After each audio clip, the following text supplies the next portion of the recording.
The King's Garfield, A Tale of Inspiration. Author's note: I saw a king's speech, and it is very inspiring to me. I hope this story inspires you as well.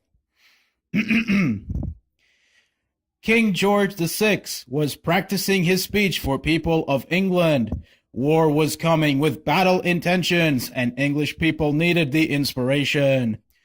"I am king, but I cannot speak," said King George VI with worry.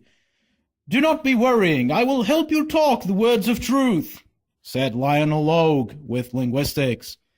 Lionel Logue then began teaching English to King George VI, but it was no use. Words were sealed in his mouth like air in a paper bag. "Why is this not working?" cried out King George VI in anguish. "This is no good. I must call Winston Churchill. He will know what to do," said Queen Helena Bonham Carter with urgency. Queen Helena Bonham Carter then went to the royal phone and called Winston Churchill with worry news. "Winston Churchill, it is awful. Speech training is not working. What will we do?" Queen Helena Bonham Carter said with panic. "Drastic times call for drastic measurements. This job is for a real man," Winston Churchill said as he pulled out a secret compartment, revealing orange button with marking of lasagna in clenched fist. "Mistress Britain needs the hero," said Winston Churchill as he pressed the orange button with patriotism in his heart. Meanwhile, in throne room, Lionel Logue kept teaching King George VI how to speak in vain. He taught with patience, but no learning has been done. "It is hopeless," said King George VI with exasperation. All of a sudden, there was huge boom heard, and all looked to the wall. There was hole that was cat-shaped, but could only be made by man. Out of it they saw mystery figure full of muscle and manhood. Thunder crashed with lightning, and rockin' heavy metal music with awesome riffs played as the figure entered room with style. "Who is that?" cried out King George VI with shock. "Garfield?" cried out Lionel Logue with panic. Sweat ran down Lionel Logue's face, and eyes nearly popped out of head at sight of the might that he witnessed. Garfield walked toward Lionel Logue with feet fueled with courage and grabbed him by collar and headbutted him, sending him to the ground. "What?" shouted King George VI with worry. "Behold the truth of lies," declared Garfield as he put his foot on Lionel Logue's neck and tore Lionel Logue's suit off, revealing Nazi uniform. "What can this be?" said King George VI with disbelief. "So, Garfield, you have figured me out. It is true, I am Nazi spy," said Lionel Logue with revelation. "He was going to make you read this," Garfield said as he took paper out of Lionel Logue's pocket with speech full of evil Nazi propaganda. "Travesties!" cried out King George VI as he fell on his knees crying. "Fools, you may have unraveled my disguise, but there is no hope. Nazi evil will rule this world," taunted Lionel Logue with evil. "You have a fresh mouth, but I prefer my Nazis well done," said Garfield slyly as he took out his handgun lighter and threw it at Lionel Logue, burning him to crisp. "Feel the burn," quipped Garfield as he took out expensive Cuban cigar and lit it on burning Nazi corpse. "Thank you, Garfield, for unveiling truth of evil. But who will teach me secret of speech?" asked King George VI with concern. "You must teach him, Garfield. You are only hope of Britain," asked Queen Helena Bonham Carter with begging. "Very well, I will teach you how to be man, but you must pay me the price of royal supply of lasagna," Garfield demanded with great justice. "But we need lasagna to buy guns for war," protested King George VI with kingship. "The only guns you will be needing is these," Garfield said, as he pointed to his massive arms. "Very well, then, you will have price of royal lasagna," said King George VI with finger-snapping as servants came out with golden plate filled with lasagna. "This will do for now. Come, we must train you for the strength of speaking. Only then will words of truth leave your mouth," Garfield said with wisdom as he brought King George VI to training room. "Now say words of justice," Garfield commanded to King George VI. King George VI tried to say words of justice, but only nonsense of fools came out. "No!" Garfield yelled as he slapped King George VI across the face with mighty hand. "I am sorry, Garfield, I am useless. I wish I was 1/4 the man you are," King George VI said with crying regret. "Enough of tears, you crying boy. Time to train your mouth muscles," said Garfield with encouragement to King George VI. "Pull this with your mouth," said Garfield as he pointed to wagon full of 100-pound weights. "It is too heavy. I am not strong enough," said King George VI with complaints. "Insolence! Do as I say!" roared Garfield with commands. King George VI took wagon by the mouth and pulled with all his might. As he pulled, Garfield hopped on wagon and whipped him for encouragement. After much pulling, King George VI collapsed with exhaustion. "I can pull no more," King George VI said with lazy words. "Fine, you pathetic man. Time for your next training. You must catch this bullet with your mouth," Garfield said while loading his Desert Eagle with bullet of education. "I cannot do this thing. I am but a weakling," said King George VI with despair. "But you must. Practice make perfect. Now try for Great Britain," said Garfield as he pointed his Desert Eagle at King George VI. Garfield shot bullet with accuracy of comet and speed of galloping turkey being chased on Thanksgiving Day. King George VI could not catch bullet and was hurt a bit. "Garfield, my mouth is with pain," whined King George VI with complaining. "No pain, no gain. Now be trying again," Garfield commanded, aiming gun again. Garfield fired again with his teaching ways, and King George VI got closer to catching bullet. "Good, you are improvement. Now it is time for nutrition," Garfield said, bringing out tray of lasagna. "Garfield, I do not like lasagna. I prefer clams," said King George VI with refusals. Garfield stared at Monarch with burning eyes at the idiot words which crawled in his ears. "Are you king or little baby princess? Eat the food that will give you strength of virile stallion," Garfield commanded, shoving lasagna in King George VI's mouth. "Garfield, you are right. This lasagna is delicious. Hum, yum, yum, yum, yum. Thank you," King George VI thanked with gratitude. As King George VI ate the lasagna, his body became full nutrition and strength, and he became ready for more training. "I am ready. Train me more," said King George VI with determination. "That is being more like it. Time to crush the ends of your limits," Garfield said with coaching.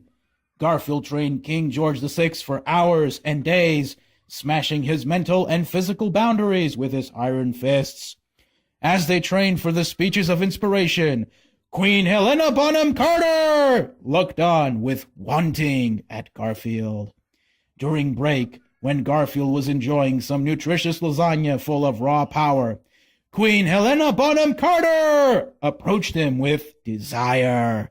As Queen Helena Bonham Carter spoke, Spanish guitar played, and waves crashing on the shore was heard in distance to set mood of romance. Garfield, I have watched you for some time now, and can no longer hold the feeling inside me. Queen Helena Bonham Carter whispered with lust. Your lips move, but I can read the words in your eyes. They tell me what a woman wants that only I can give, said Garfield with seduction. Garfield, I crave your manly loving. King George VI cannot satisfy me. Outside he may be king, but in the bedroom he is peasant, sighed Queen Helena Bonham Carter with sultry voice. Fear no longer, my royal rose. I will tend your gardens with rake of pleasure, Garfield assured her with romance. You taught my husband how to be a real man. Now you must teach me how to be real woman, said Queen Helena Bonham Carter with wink. Very good, because I am going to train your mouth for maximum pleasure, Garfield said as he embraced Queen Helena Bonham Carter for love-making. I want to polish your royal scepter with my tongue, said Queen Helena Bonham Carter with flirting. Queen Helena Bonham Carter began to give Garfield maximum oral loving, for she was eager beaver to make her macho man happy. Enough appetizers, time for main course, said Garfield as he embraced Queen Helena Bonham Carter for loving makings. Garfield and Queen Helena Bonham Carter embraced each other and crashed their bodies like meteor collision. They wrapped around each other like slimy eels and became one in heat of moments. Meanwhile, in Nazi Germany, Hitler was plotting schemes of evil. Hitler, it is awful. Our planful schemes have failed. Garfield is training King George VI, and soon he will speak the words of inspiration, and we will be destined to lose, cried out the Nazi thug with pathetic crying. No worries, my evil minion. I have backup plan. That is a sure bet. With it, King George VI will fail his speaking, and Nazi horror will rule this world, said Hitler with horrible evil. But what of Garfield? Questioned the Nazi thug with worrying. Not even Garfield might can stop the plans. Soon all will fall to us, said Hitler with confident wickedness.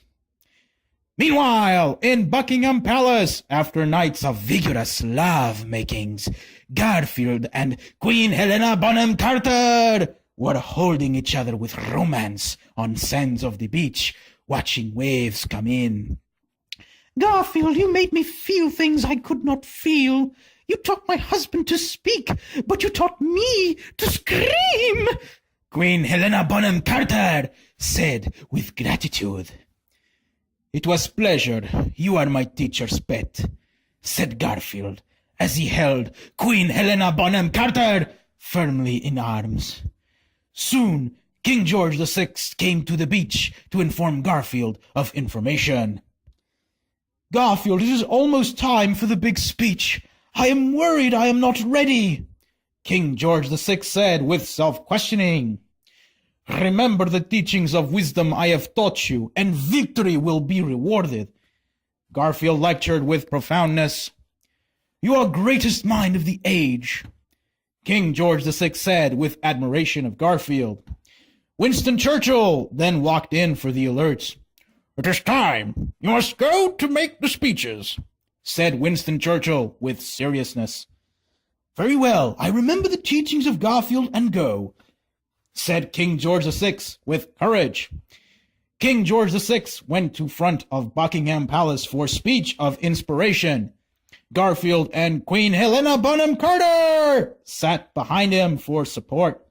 Before making speech of majesty, King George VI put on crown of royalty. Greetings, England people. Prepare for my words, which are exploding with truth, said King George VI as he began to give speeches of virtue. All was going well with speeches when suddenly mysterious sound came from King George VI's crown. An antenna came out of it. King George VI's eyes became spiraled with hypnosis, and he began saying words of Nazi evil. "What is this?" cried out Queen Helena Bonham Carter with shock. Garfield looked at King George VI's crown and knew what the score was. "I will be taking care of this," said Garfield as he took King George VI's crown and tossed it into air. "This crown is crushed," quipped Garfield as he took out his Desert Eagle and shot crown into pieces. With crown crushing complete, King George VI was returned to normal mind. "Thank you, Garfield. I have normal mind now," King George VI spoke with thanking.